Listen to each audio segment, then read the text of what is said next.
¿Y después de la iluminación, qué? La letra pequeña de la iluminación. Leo textualmente. No sé hasta qué punto es peligrosa la energía Kundalini, qué se puede hacer o qué no se debe hacer, una vez se ha despertado para que no dañe el cuerpo. Tengo la sensación de que algo he estropeado, ya que los primeros días de despertar fueron los mejores de mi vida, sin duda alguna. Ando perdido, sinceramente, de modo que si me pudieras explicar un poco cómo lo llevaste tú los primeros meses, me ayudaría mucho a entender cómo se desarrolla todo el proceso a nivel físico-mental. Xavi. Llevaba un tiempo con la idea de escribir sobre el tema que nos ocupa, y después de la iluminación, ¿qué? Son muchas las personas con las que interacciono las que tienen interés en esta cuestión, pero ha sido el correo de esta persona amiga la que me ha impulsado nuevamente a tomar el lápiz y papel y ponerme manos a la obra. Como siempre, cuando me embarco en la escritura de algún tema determinado que considero pueda servir de provecho a otros caminantes del viaje interior, trato el tema basándome siempre en mi propia experiencia y entendimiento, con la intención de que pueda servir como rayito de esclarecimiento a otras personas o cuando menos como un toque en el hombro que infunda ánimo en su camino. No están solos. Como ya he contado en otras ocasiones, cuando la Kundalini asciende a través de la columna y sale por la coronilla, produciéndose la gran iniciación o el bautismo o la iluminación o la gran reconexión con el ser de luz, con la plantilla perfecta o el ser de quinta dimensión o el ser del futuro, ocurre que esa persona ha ascendido en su conciencia a dicha dimensión. Literalmente, tiene un pie en el futuro y el otro pie en el pasado. Esta línea directa con el ser del futuro lo he dejado explicado en el vídeo llamado La solución a todos tus problemas está en tu yo del futuro, colgado en YouTube. Se trata de una iniciación interior. No es cualquier experiencia paranormal, es una experiencia cumbre, y tras ella, una persona ya nunca puede ser igual que antes.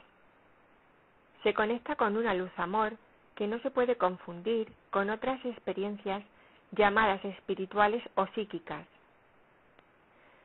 La iluminación ocurre cuando tu alma, todo tu sistema, está verdaderamente preparada para poder sobrellevar la intensidad vibratoria de la conciencia crística, ya que sólo desde el amor de esta conciencia se puede acceder y abrir el libro de la vida, del alma, la multidimensionalidad. ¿Cómo se puede identificar el ascenso a esta conciencia de quinta dimensión? Lo más significativo es que se siente un amor por uno mismo y un estado de unión con el todo como jamás se había sentido en este plano. Tú eres mi hijo amado. No es un amor de este mundo basado en la dualidad, ofrecido a condición de algo. Cuando se alcanza la conciencia de quinta dimensión, se sale de la falsa ilusión de ser víctima de las circunstancias o de lo que sea que nos rodea. Se entiende que uno es creador y responsable de su situación. Se toma conciencia de que su granito de arena es muy importante en la ecuación total de liberación del planeta. Se comprende que no hay que cambiar a nadie más que a uno mismo, y que al integrar la dualidad dentro de uno mismo, ya está realizando el gran trabajo que vino a hacer en esta dimensión, abrazar todo dentro de sí. Se siente por primera vez, y como nunca, la propia individualidad como ser soberano, y ya no se cede el poder a ningún elemento externo procedente de la dualidad de la tercera dimensión y cuarta dimensión, o astral. Supersticiones, magia, rituales, soluciones y remedios externos, gurúes, religiones, alienígenas, implantes, crisis, etc. Pues bien, tras haberse reconectado con el ser de luz en el punto cero, el ADN recibe una radiación de altísimas frecuencias procedentes de la plantilla perfecta de luz. En esta radiación se dice que Jesús fue investido con el manto de poder luego de recibir el Espíritu Santo, que el manto que recibió Apolonio es la posesión completa de sí mismo, que aísla al sabio de las corrientes instintivas, y que nosotros también somos vestidos con este manto de poder cuando recibimos el Espíritu Santo en el bautismo. En esos momentos la persona tiene acceso directo a su ser del futuro, a una nueva conciencia de luz, pero se encuentra con el tremendo reto de seguir portando en su ADN el viejo programa, procedente del consciente colectivo, de la matriz basado todavía en la dualidad.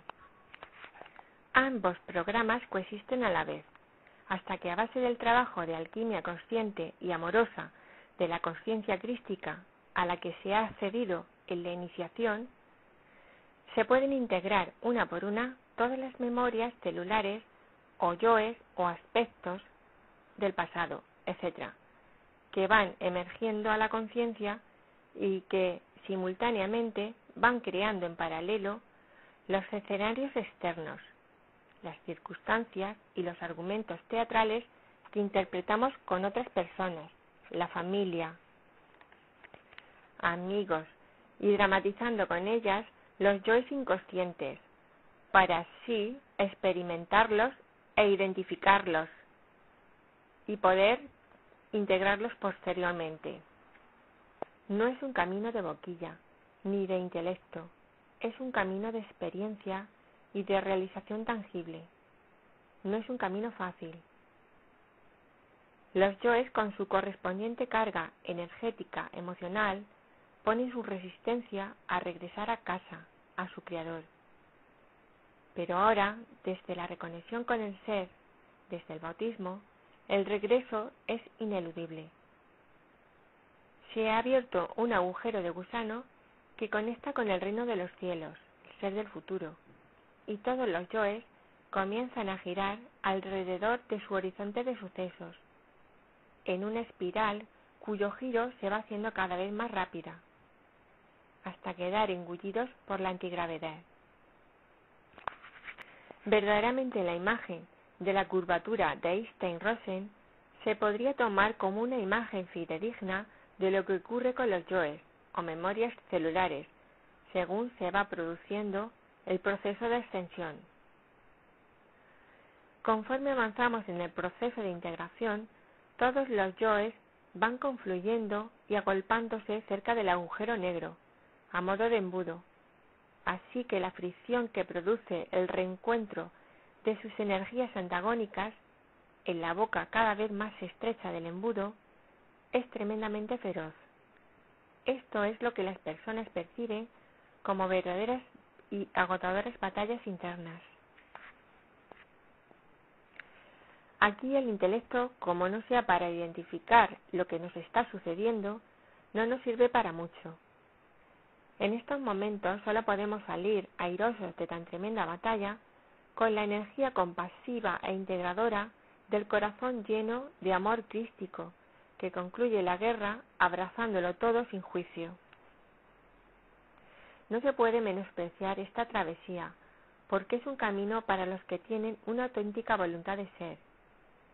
Ya no sirven las máscaras, ni las teorías, ni los viejos conceptos, ni los títulos, ni la compra de niveles, ni los vericuetos y razonamientos mentales que servían como excusa para escabullirse de la verdadera travesía y del dolor que supone integrar las energías de los yoes o memorias celulares emergentes. Atrás se quedan los maestros del intelecto, siempre dispuestos a decir qué se tiene que hacer y qué no, desde la teoría, desde todos los ángulos mentales, pero sin haberse remangado los ropajes para meterse en la ciénaga y atravesarla más allá de la definición de las apariencias, y desde la otra orilla dar las indicaciones a los pupilos desde la experiencia propia vivida, la única que puede iluminar como un faro a los hermanos. Comienza un camino de gran confrontación con la verdad en uno mismo, un camino de total honestidad con uno mismo, un camino de criba, de quemar la cizaña acumulada, un camino que no puede realizarse sin el discernimiento que sólo procede de un corazón ígneo, bautizado con el agua y el fuego del Espíritu. Ocurre entonces que la persona que ha recibido esta gran iniciación, tras los primeros días de éxtasis, de conexión, de felicidad, de haber tocado literalmente el reino de los cielos, no puede entender que la oscuridad vuelva a aparecer de nuevo, pero esta vez intensificada.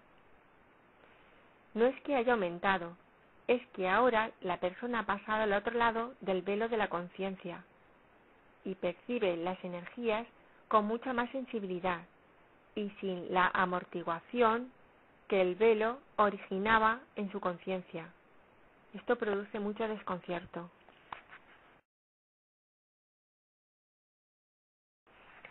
¿Qué me ocurre? Si yo he tocado el cielo, ¿cómo puedo sentirme ahora de esta manera? Esa es la gran pregunta que viene después del éxtasis. Pero para tranquilidad de todos, dentro de lo que cabe, decir con total rotundidad que ese estado de desconcierto y aparente desconexión es normal. No hay nada malo en la persona. El proceso se desarrolla de esta manera. Después del bautismo viene el periodo de desierto. Con la nueva y tremenda entrada de luz se ve con mucha más claridad y se percibe mucho mejor la sombra del inconsciente. La sombra emerge con una virulencia que no podíamos saber ni calcular antes de la experiencia. El contraste entre la luz y la oscuridad interna se agudiza, pero también contamos ahora con el abogado más grande que puede existir. El Espíritu Santo os guiará a la verdad completa. Y la luz va diluyendo la oscuridad y realizando la sagrada alquimia en el sagrado proceso. Solo necesitamos voluntad de ser uno, integrado, y armarnos de mucha paciencia. Bien, pues recordemos que en esa reconexión de nuestro ADN que se produce tras recibir la gran iniciación del punto cero, bautismo, llevamos literalmente la mitad del proceso realizado, el 50% del camino interior. Ahora queda el otro 50% para concluirlo. Es de este 50% que queda por realizar del que no se ha hablado mucho. Es la segunda parte de la iluminación y no se corresponde mucho con los conceptos preestablecidos que tenemos sobre ella. De esta etapa se ha guardado silencio, tal vez porque ya se consideraba demasiado logro si una persona hacía el trabajo tremendo para llegar al estado de iluminación. No salían muchas personas iluminadas y las pocas que había permanecían en los ashrams y en los monasterios, resguardadas de la sociedad. Ahora que estamos en los tiempos de entrada de la primavera galáctica, cada vez hay más personas que acceden a este estado de conciencia y se encuentran con el desconcierto inicial que viene después del éxtasis. Confusión y desconocimiento que se puede dilatar en el tiempo si la persona no sabe que el posterior estado que deviene es completamente normal del sagrado proceso. Podríamos comparar estas dos etapas bien marcadas, representadas en el inicio del camino espiritual hacia la iluminación, y la etapa posterior a esta, con el viaje del héroe. En la primera etapa, el héroe sale en busca de la verdad, y en la segunda etapa trae esa verdad conseguida para el enriquecimiento de la conciencia de la raza.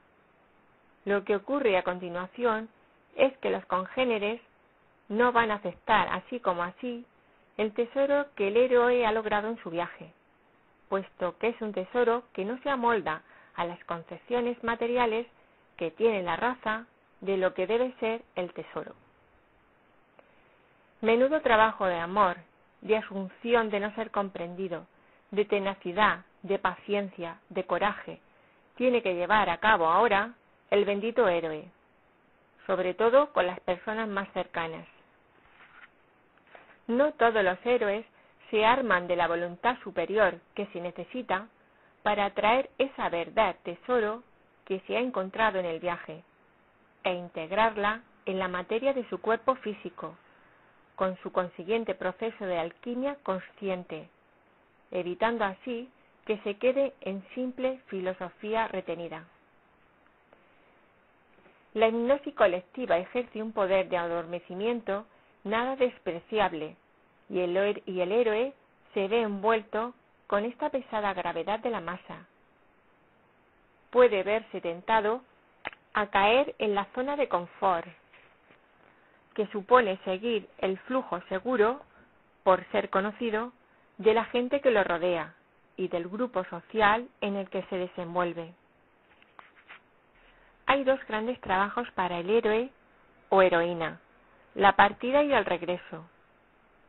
En este punto se diferencian los héroes que son redentores de los que no lo son. Hay héroes en los que el viaje termina cuando alcanzan la propia iluminación, y otros que cumplen la etapa de regreso al hogar para redimir al grupo o apoyar la elevación colectiva al siguiente nivel de conciencia. El héroe redentor es el que se arma de la voluntad superior para atravesar todos los escollos que supone el letargo del consciente colectivo y que le obstaculizan en su propia realización como redentor. Se trata de un regreso para seguir realizando un proceso de elección entre lo que se llama amar al mundo o amar a Dios. Es decir, la elección entre someternos a las expectativas de los que nos rodean y a los cánones establecidos socialmente como lo que debe ser, en contra de nuestra soberanía, o por el contrario, elegir ser nosotros mismos a pesar de lo que digan u opinen los demás. No hay que menospreciar el gran esfuerzo y atención consciente que supone esta empresa. La vieja creación que antes era nuestra realidad no se va a querer desapegar así como así de nosotros. La segunda etapa del viaje no se trata de cambiar el exterior, sino de hacer el cambio dentro de nosotros. En ese cambio que vamos realizando dentro de nosotros mismos, en nuestro ADN, se efectúa de forma simultánea el trocito de redención que nos trajimos al nacer, para aportar a la raza humana. Cuando nosotros cambiamos, el mundo externo cambia, física cuántica. Cada héroe tendrá que lidiar con la densidad de su propio viejo programa. Por ejemplo, no es lo mismo confrontar el programa prejuiciado que heredaron los héroes que nacieron en los años 50, 60, 70, o los nacidos más cercanos al marcador, del 2012. Evidentemente, los que nacieron antes lo hicieron bajo el movimiento denso de una espiral más lenta que los que nacieron en la espiral más cercana al punto cero del 2012. Sin embargo, los primeros héroes, una vez solventados los peligros y obstáculos de su camino, serían los faros de los héroes que vinieran después, cuyo mayor peligro residía en la tremenda inercia de la hipnosis colectiva y su consiguiente empuje a múltiples evasiones que los mantuvieran dormidos. No es lo mismo nacer en una familia con padres de conciencia despierta que nacer en otra en donde predomina el sueño, por muy preparado que se traiga el ADN. No es lo mismo estar rodeado por la energía de personas despiertas que te ayudan por resonancia a elevar tu espiral hacia arriba, que estar bajo el influjo de energía pesada de personas dormidas que incitan a bajar tu espiral hacia abajo, o cuando menos, a enlentecerla. es la lucha siempre entre el viejo paradigma sometido a las estructuras de rebaño dirigido y la nueva concepción iluminada que devuelve la soberanía individual para desde esa verdadera libertad soberana ser uno con los demás, también soberanos, en la consecución del auténtico bien común. Es cierto que con esta iniciación se asciende con la conciencia a la quinta dimensión o a la conciencia crística, pero ahora toca traer la luz de esa nueva conciencia a la materia, a la tierra, al cuerpo físico. Recurro de nuevo a la imagen de la botella de péndulo. Es tremendamente ilustrativa de lo que ocurre internamente.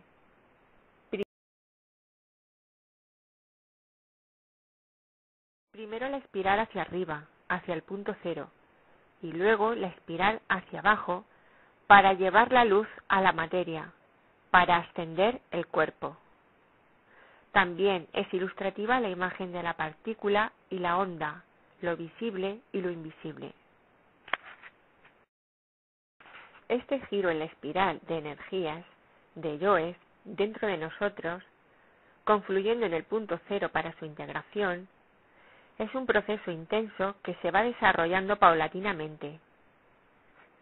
No se puede hacer de golpe, aunque ahora está mucho más apoyado y acelerado por la propia alineación energética de la galaxia, del sistema solar y del planeta, y por muchas personas que han realizado su trabajo de ascensión individual desde la convergencia armónica de 1987.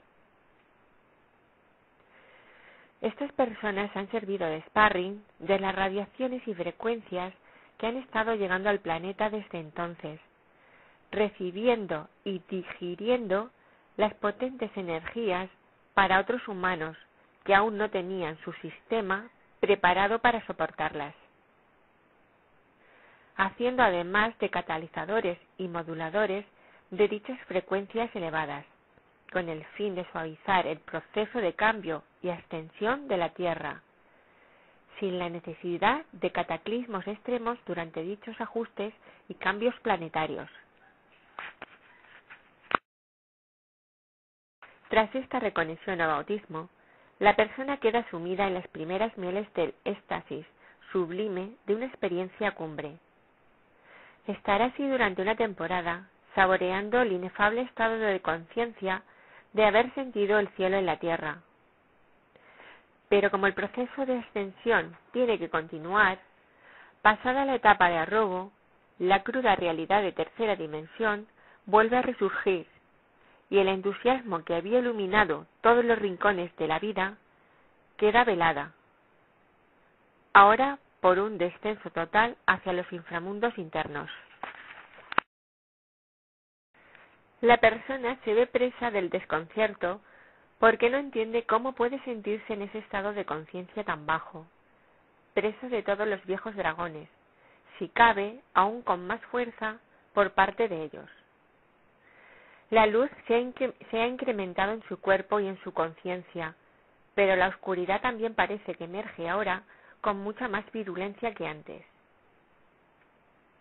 Se esfuerza, se desespera, no sabe cómo volver a las dulzuras del éxtasis, que no hace mucho había saboreado, y que ahora le resulta imposible recuperar, de momento. Queda un complejo trabajo por delante para realizar y acceder de nuevo al estado de éxtasis experimentado, hasta que llegue el día en que se esté permanentemente en el estado de gozo de la presencia. El camino consiste ahora en ir integrando las oleadas nuevas de luz que van llegando en la materia de sus cuerpos.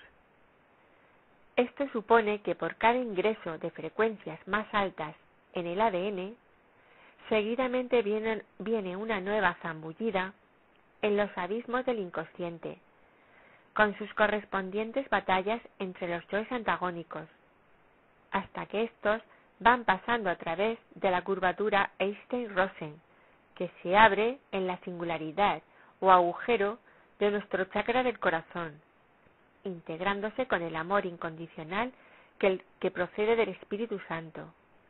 el observador silencioso. También el cuerpo nota las sucesivas entradas de luz y sus consiguientes aumentos de vibración a los que no está acostumbrado, y reacciona como un animalito que se contrae preso del temor ante esas energías desconocidas por no haberlas experimentado antes. Y es entonces cuando los dolores físicos se incrementan en las distintas partes del cuerpo. En el pecho se siente una intensa presión que hace temer por algún tipo de dolencia cardíaca. Y la cabeza también sufre sus cíclicos dolores, y a veces muy intensos, propios de la creación de nuevas sinapsis y del aumento de tamaño de las glándulas pineal y pituitaria. Las personas al principio no son conscientes de que esto es un proceso que se va desarrollando poco a poco. Hay que armarse de mucha paciencia y de mucho amor por nosotros mismos para atravesarlo. La gran lucha surge de la negación que hemos aprendido de nuestra propia humanidad. Por un lado está el ideal que se tiene desde la personalidad sobre lo que significa ser espiritual. Y por otra parte está la realidad de que estamos encarnados en un cuerpo humano, con todo lo que eso conlleva de dualidad humana. ¿Cómo casamos ese ideal espiritual que nos han enseñado socialmente de cómo debe ser un ser espiritual, con la humanidad que cada vez vemos con mayor claridad en nosotros mismos, conforme las frecuencias de luz nos llegan y la sombra emerge proporcionalmente a ellas? Sí, fruto de este ideal erróneo que se nos ha transmitido sobre la espiritualidad, aflora una tendencia a negar nuestra propia humanidad, con el consiguiente y proporcional sufrimiento. ¿Cómo va a ser espiritual todo esto que siento?, nos preguntamos. De ahí la gran negación y el gran sufrimiento al que quedamos sometidos por un largo tiempo mientras transitamos el camino de la integración de la sombra o memorias celulares. De ahí tanta tribulación y tanta resistencia inconsciente y dolorosa. Nadie nos enseñó que la única manera de ser un verdadero ser espiritual es la aceptación total de nuestra humanidad. Justamente en esto reside nuestra liberación. La aceptación de esas partes de nosotros que juzgamos como negativas o no espirituales, porque las sometemos al baremo que llevamos impreso a fuego en la programación de nuestro ADN, respecto a lo que cree el consciente colectivo sobre cómo debe ser el ideal espiritual. Nos transmitieron unos conceptos de espiritualidad, de santidad, inalcanzables. Doctrinas que niegan la humanidad. Así que, ¿cómo vamos a poder ser santos según los cánones aprendidos? Reflexionamos. Si nosotros percibimos que la sombra, comprimida literalmente en nuestra carne, aparece cada vez más fuerte, en la misma proporción en que va siendo inundada por la luz del Espíritu. De esta negación, desgraciadamente, surge el dolor, la enfermedad y el fanatismo, que niega la sombra y la proyecta fuera, en los demás. Los otros son los malos y los negativos.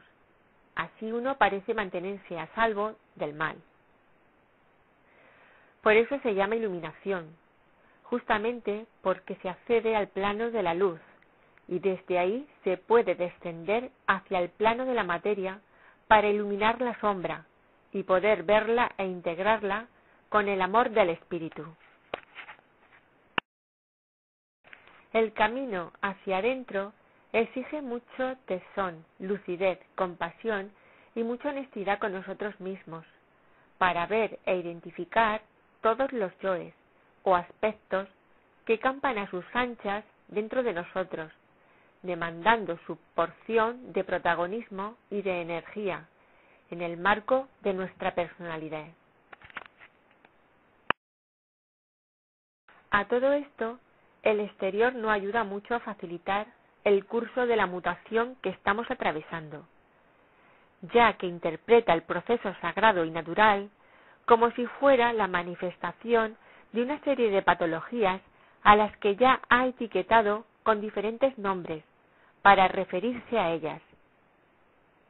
Solo pueden comprenderlo las personas que están trabajando en ello y saben por experiencia de qué se trata este proceso y de cómo se desarrolla.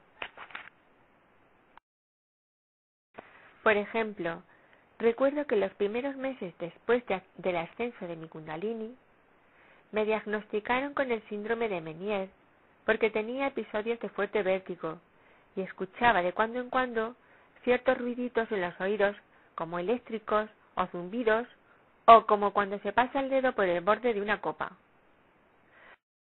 Por supuesto que aquellas molestias y otras tantas propias de la transmutación se pasaron por sí solas.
Bien, pues cada vez hay más personas que están realizando el gran trabajo de integración dentro de ellas. Pero quiero dar un toque en el hombro de ánimo a los que están haciendo este proceso auténtico hacia el interior y no se sientan comprendidos por los grupos happy espirituales, nueva era, grupos religiosos tradicionales o grupos espirituales con su estructura piramidal que exige una entrega energética tácita al correspondiente cabeza del grupo.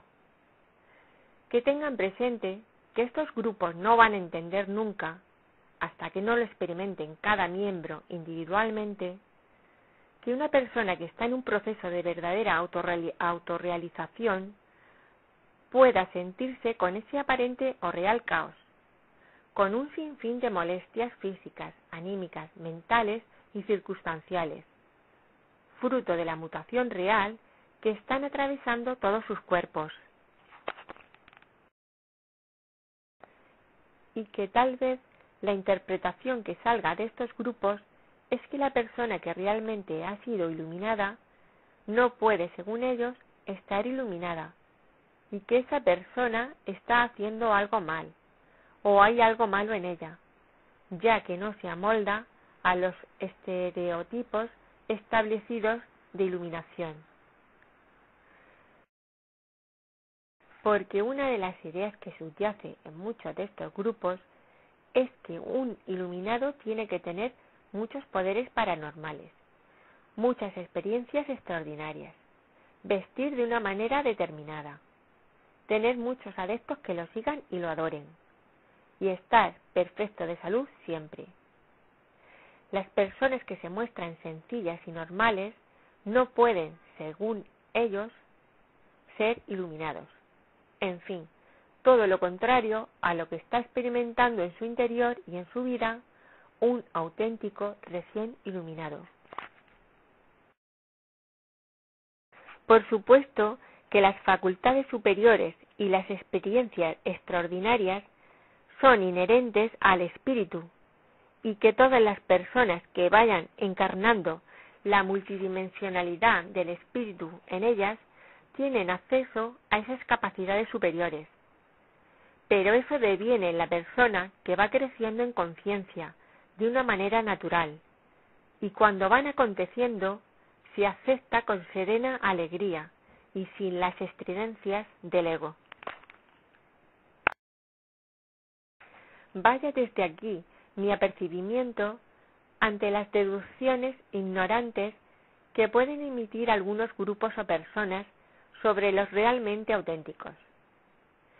Estas apreciaciones desacertadas pueden resultar dolorosas, pero también nos ayudan a posicionarnos en el respeto por nosotros mismos ante cualquier interpretación externa, no amorosa, que se haga sobre nuestro proceso y sus síntomas, y a recuperar así nuestro verdadero poder de autoafirmación para desmarcarnos del viejo programa que ellos representan. Ellos son el reflejo de nuestros viejos yoes que se nos han quedado obsoletos para continuar en esta nueva etapa. ¿Cuánto tiempo puede durar la travesía de este proceso hasta acceder a la siguiente iniciación, integración del cuerpo de luz? Yo no sé cuánto dura este tránsito en las personas hasta llegar al siguiente peldaño. Supongo que dependerá de muchos factores, tanto internos como externos. Por ejemplo, ahora que estamos en pleno punto cero de ascensión planetaria, esto significa que las personas tendrán mucho más apoyo e ímpetu para realizar este tránsito más fácilmente que las que tuvieron que hacerlo hace años. Ahora no solo se cuenta con las energías planetarias a favor, sino que hay muchas personas realizando el proceso consciente y mucha más información. No obstante, la dinámica de la travesía es común a todos. El péndulo dibujante se despliega en todos los casos de forma general, aunque, como ya hemos apuntado, cada alma experimentará sus propias circunstancias y matices en su individual ascensión. En mi caso, me costó un periodo de 7 años atravesar lo que se ha llamado el Valle del Miedo, la travesía de la sombra. Esto no quiere decir que todos tengan que pasarlo en ese tiempo. Puede que algunos lo atraviesen antes y otros tal vez tarden más. Lo desconozco. Aunque sí he leído sobre las experiencias de muchas personas que hicieron el camino en tiempos pasados y en tiempos más cercanos, y todas coinciden en la sucesión de noches oscuras a lo largo del camino espiritual. El título del libro, Después del éxtasis, la colada, lo dice todo. Ya he relatado en alguna otra ocasión mi experiencia al respecto. Podéis leer el ensayo que escribí, titulado El miedo y la multidimensionalidad. Como añadidura a lo que escribí entonces, y en el intento siempre de que pueda servir de algo para otras personas, podría decir que analizando posteriormente el porqué de la caída de semejante estado del miedo, resulta que una vez que atravesé el estado de éxtasis, después de experimentar cómo la Kundalini salía por mi coronilla, que conté en el vídeo titulado Desde el despertar Kundalini hasta convertirnos en portales dimensionales, me encontré que por un lado había experimentado de primera mano que era sentir el cielo en la tierra. Por otro lado, la luz y la capacidad de ver y comprender desde el corazón habían aumentado exponencialmente.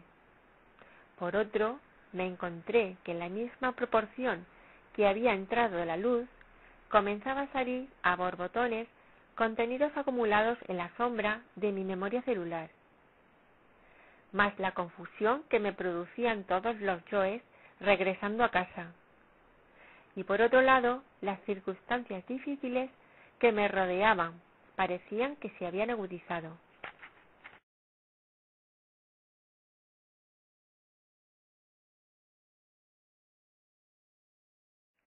A todo esto, añadir que en esa nueva posición yo ya no veía las cosas como antes. Me había liberado de un montón de creencias y bloqueos que me habían condicionado durante toda mi vida y conducido a la creación circunstancial que tenía en esos momentos. Había sido una liberación instantánea, aunque la inercia de las complicadas circunstancias creadas continuaban. Sin embargo, yo ya no era la misma que antes. Ya no sentía igual, ni veía la vida igual, ni podía seguir actuando de la misma manera. Pero no sabía cómo hacer ante lo que tenía creado, aunque hubiera sido de manera inconsciente. Había entendido muchas cosas con la enorme entrada de luz y amor. Aún entonces, sin tener conocimiento previo sobre todo este camino, supe que aquella iniciación había sido un bautismo. Lo que no sabía era que ahí no se acababa todo, que había una segunda parte y que aquel estado de éxtasis se iría diluyendo con el tiempo, que vendrían nuevas entradas de luz y sus correspondientes salidas de oscuridad. Tampoco sabía lo que me esperaba a continuación, ni tenía la maestría para manejarme con todas las emociones que emergían a borbotones, inundándome la conciencia. Mi tendencia al principio era reprimirlas y negarlas. Mecánicamente o por hábito, seguía aplicándome el juicio del mundo cuando se disparaban tales emociones, catalogadas por él como negativas. Un ser espiritual no puede sentir esas emociones. Entonces, hace 15 años, yo no sabía que las emociones son solo emociones, que no son ni buenas ni malas, son humanas y hay que respetarlas y aceptarlas todas y sentirlas. La presión en mi interior aumentaba como una olla express. Los aspectos multidimensionales o yoes presionaban para entrar por mi singularidad Einstein-Rosen del chakra del corazón. Yo reprimiéndolos por desconocer de qué se trataba todo. Mis complejas circunstancias externas seguían, demandando mi energía y abnegación como siempre, como hacían antes de mi iniciación. Encima, desde mi desconocimiento, interpretando lo que me estaba ocurriendo como un callejón sin salida, sin encontrar lectura que me diera luz a lo que me sucedía, sin encontrar personas que tuvieran conocimiento real de este proceso, al contrario, teniendo que soportar algunas ignorantes interpretaciones. El caso es que mi organismo, ante tal grado de estrés continuado y sin la capacidad, por todas estas razones que he expuesto, de cambiar la dinámica en la que me encontraba, se vio inundado de pura química de adrenalina, circulando por todas mis venas y tejidos de mi cuerpo. Y yo quedé inmersa en el penoso estado de un miedo paralizador durante 7 años, que ya relaté en el ensayo que antes he apuntado. El miedo y la multidimensionalidad. Al principio de recibir la gran iniciación, yo no sabía que cuando una persona accede a la conciencia de quinta dimensión es porque ha trascendido la dualidad. Es cierto que yo llevaba muchos años haciendo un trabajo consciente de automejoramiento. Me había disciplinado durante mucho tiempo en no juzgar a nadie y había llegado a un punto de mirar con mucha compasión el porqué de la actuación de cada alma. Tenía muy presente que antes de enjuiciar a alguien, debíamos andar en sus mocasines durante 3 días y 3 noches, según el proverbio indio, y luego a ver si éramos capaces de emitir un juicio sobre esa persona. Bien, pues yo no sabía entonces que cuando la Kundalini ha salido por la coronilla de una persona, es porque ésta ha logrado llegar al centro, al punto cero, fuera de la polaridad. La única forma en que la Kundalini puede ascender. Y tampoco sabía que en esos momentos se accede al vacío, a los espacios multidimensionales del ser. Bueno, de hecho, yo no sabía, antes de la experiencia que ya he contado en mi vídeo, que la Kundalini existiese tan siquiera. Esa experiencia marcó un antes y un después en mi vida. Se me habían abierto las puertas a la multidimensionalidad, pero yo no tenía conceptos ni entendimiento de lo que esto significaba. Era complejo.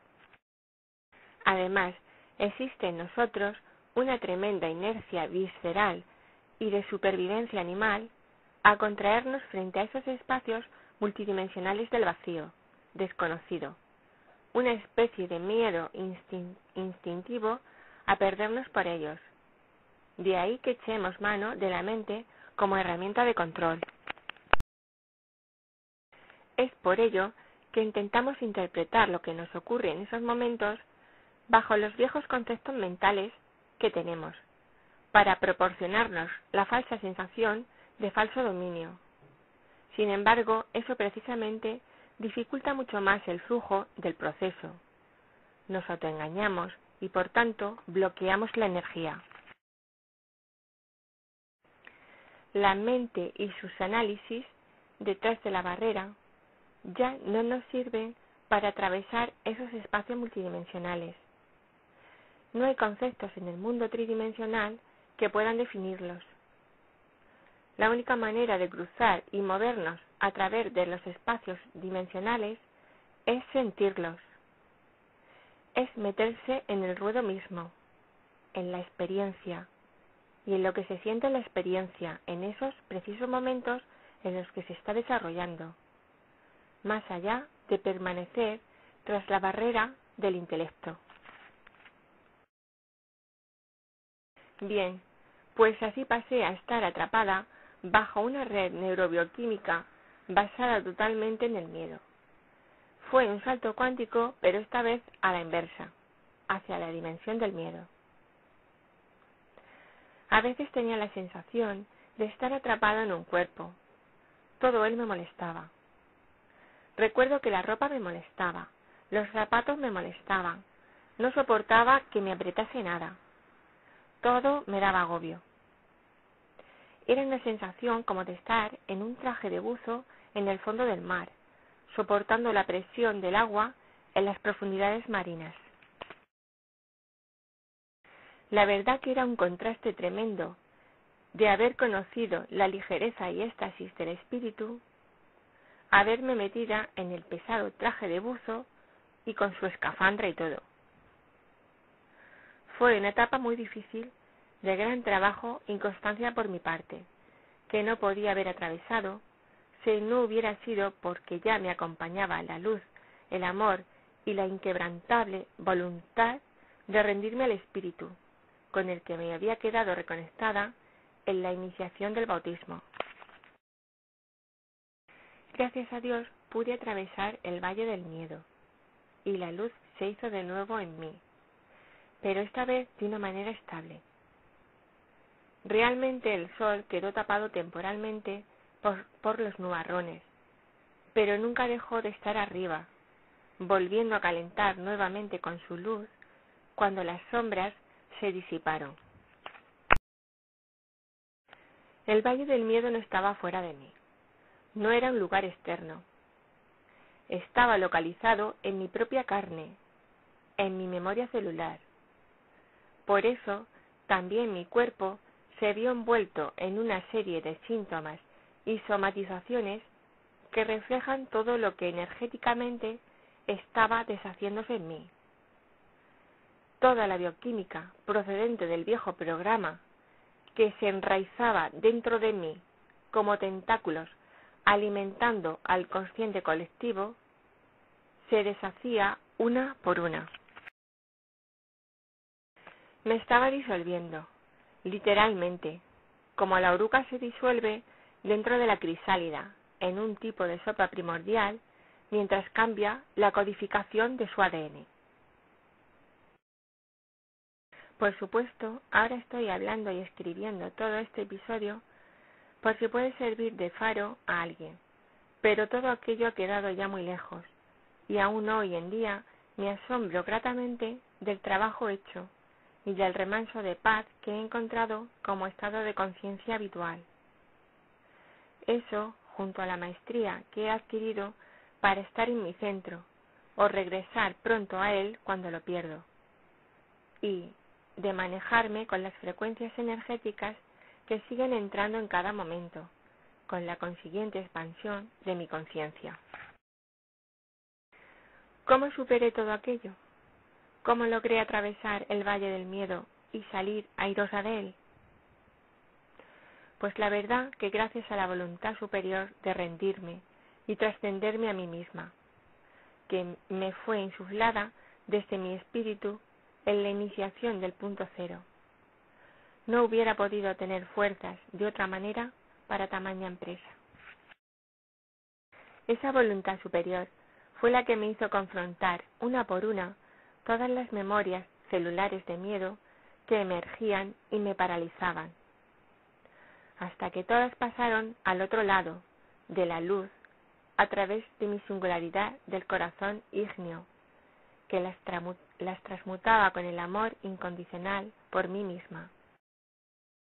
Podría contar muchas anécdotas, algunas graciosas y otras que me hicieron llorar muchas veces, pero me alargaría mucho y sé que cualquiera que esté pasando por ello o lo haya pasado se las puede imaginar. Ahora lo estoy compartiendo como una pequeña aportación desde mi experiencia. Nada fue casual. Tampoco el que esté escribiéndolo hoy. Cada uno tenemos una posición estratégica muy bien orquestada en el gran puzzle de la vida para que la conciencia siga expandiéndose en él. Es posible que tras el esperado solsticio de diciembre, muchas personas experimenten la gran iniciación que ha recibido nuestra Madre Tierra. Es posible también que cunda entre ellas el desconcierto que viene después del éxtasis. Así que con la esperanza de haber aportado un poquito de luz y una caricia a las almas que atraviesan esta etapa, para que entre todos se aligere exponencialmente el paso a través de las sombras, paso que es la segunda parte o la letra pequeña del proceso que sigue a la iluminación. Y el recordatorio de que únicamente se puede atravesar la segunda etapa con una voluntad superior, inquebrantable, de realizar al ser. Tantas veces desfallezcamos, tantas veces nos levantaremos, con mucho amor, respeto y consideración por nosotros mismos, reconociendo y siendo conscientes de la obra que estamos haciendo. No hay otro método. Llega un momento en que todo está realizado y nosotros podemos permanecer en el gozo permanente de la presencia, redimidos.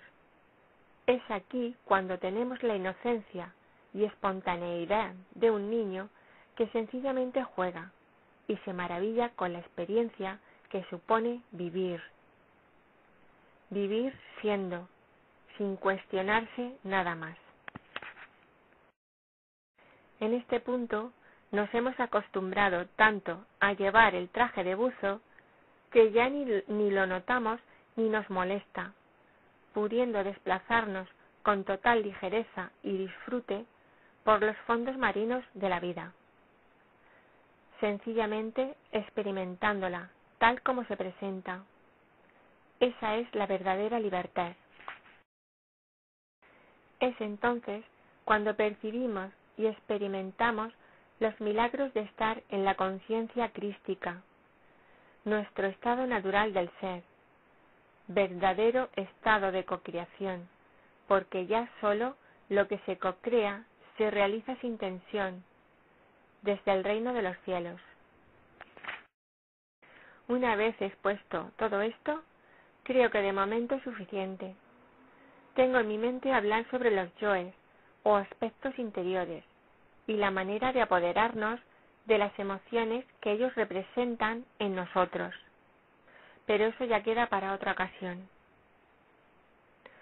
Un abrazo con todo mi cariño y reconocimiento, junto con un toque en el hombro lleno de ánimo para todos los héroes y heroínas de la realización.